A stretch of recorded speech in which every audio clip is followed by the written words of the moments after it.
Om Namah Shivaya. Hare Ram, Hare Krishna. Om Namah Shivaya. Hare Ram, Hare Krishna. Om Namah Shivaya.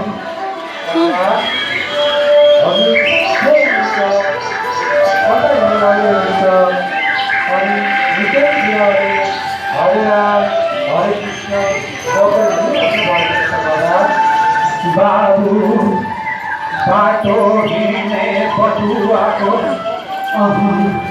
न त घर न त घरै हुन्छ भन्छन् बाबु तै पनि सोधिहाल्यौ बाबु एउटा सानो परिचय दिन्छु बाबु म एउटा पण्डित पुजारी हुँ बाबु उँधो डाँडा पारी मेरो ज्येष्ठ सुपुत्रको घर छ बाबु म त्यही हिँडिरहेको छु बाबु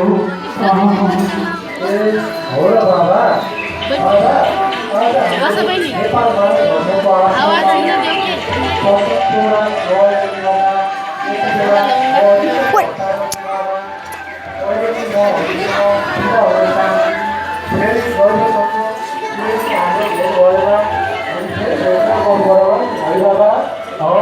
नानी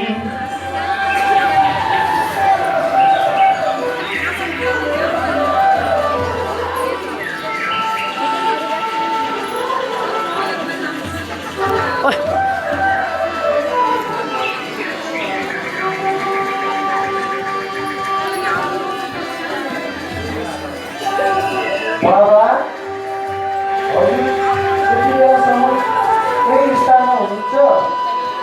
हजुरलाई यहाँ केही स्थानमा भेटेको थिएँ अनि अहिले म ध्यान र समयसँग हजुर केही स्थानमा हुनुहुन्छ किन र बाबा हजुरले कसैलाई पर्खिरहनु भएको त छैन हो बाबु म कसैलाई पर्खिरहेको छु बाबु कोही आइपुगिहाल्छ कि भनेर बाटो हेरिरहेको छु बाबु किन बाबा हजुर कसलाई पर्खिरहनु भएको छ बाबु मेरो कान्छो छोराले बुवा तपाईँलाई लिन ठुल दाजु आउँदै हुनुहुन्छ तपाईँ यहीँ बसिरहनु कोही कथम दाजु लिन नआएमा यो सानो ठेगाना दिएको छु यो ठेगाना कसैलाई पनि देखाउनु भयो भनेदेखि तपाईँलाई ठुलाजुको घरसम्म पुर्याइदिन्छ भनेर एउटा सानो कागजको टुक्रा पनि दिएर गएको छ बाबु हो र बाबा अनि ल्याउनु त म हेर्छु तपाईँको ठेगाना यता कतै नजिकै रहेछ भने म हजुरलाई त्यो स्थानसम्म पुर्याइदिन्छु बाबा ल्याउ बाबु बाबा म हजुरलाई सुनाउछु र बाबा यहाँ त ठेगाना नभएर अर्कै कुरो पो लेखिएको रहेछ त बाबा के कुरा लेखेको रहेछ नानी पढेर सुनाउ न बाबु हुन्छ बाबा कृपया यो पत्र पढ्नुहुने महानुभाव हजुरले यो वृद्ध मानिसलाई नजिकैको वृद्ध आश्रमलाई सहयोग गरिदिनु हुन अनुरोध गर्दछु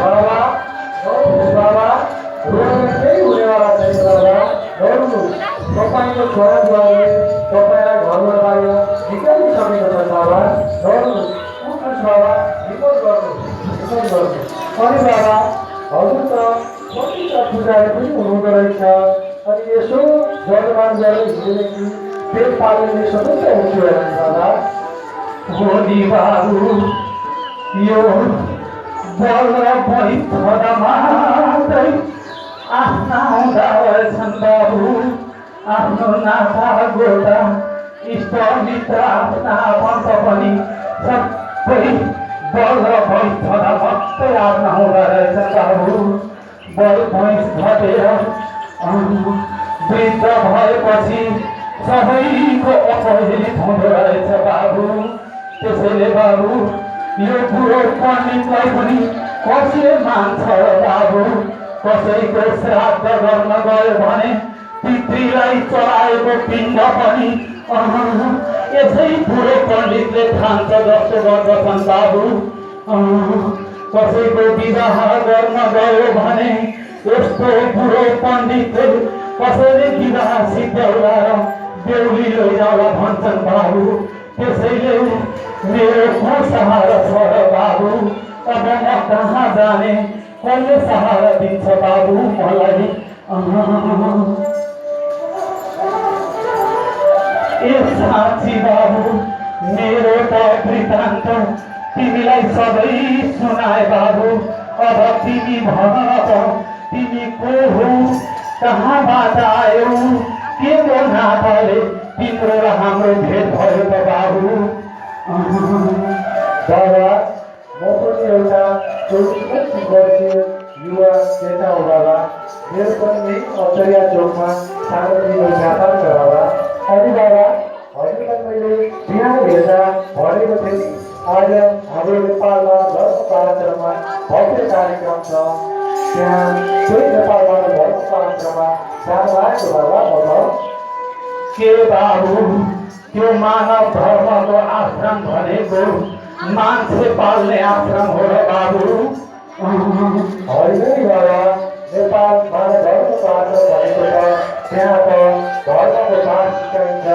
त्यहाँ त आत्माहरू सन्त महात्माहरू हुनुहुन्छ उहाँहरूद्वारा सत्सङ्ग भगवत कीर्तन इत्यादि कुराहरू सुनाइन्छ। त्यति मात्र कहाँ हो र बाबा उहाँहरूले त आत्मालाई बोध गराउने गरी आत्माको ज्ञान गरिदिनुहुन्छ। त्यही भएर बाबा हामीहरूले त्यहाँ गएर केही पाठ सिकौँ बाबा। धर्मको पाठ सिक्न बाबु तिम्रो त उमेर हेर्दाखेरि धर्मको पाठ सिकाउने उमेर पनि त भेट्दिन बाबु।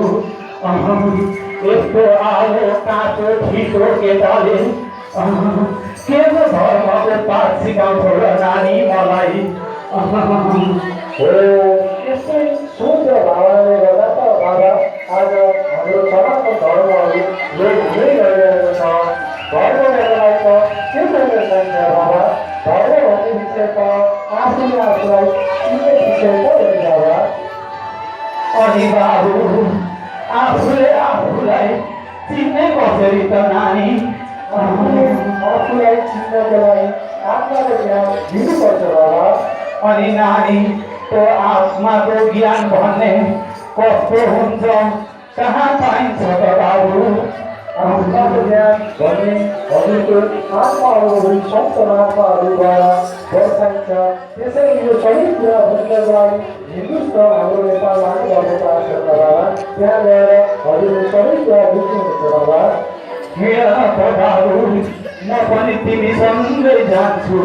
ल हुन्छ बाबा दिनुहोस् ल।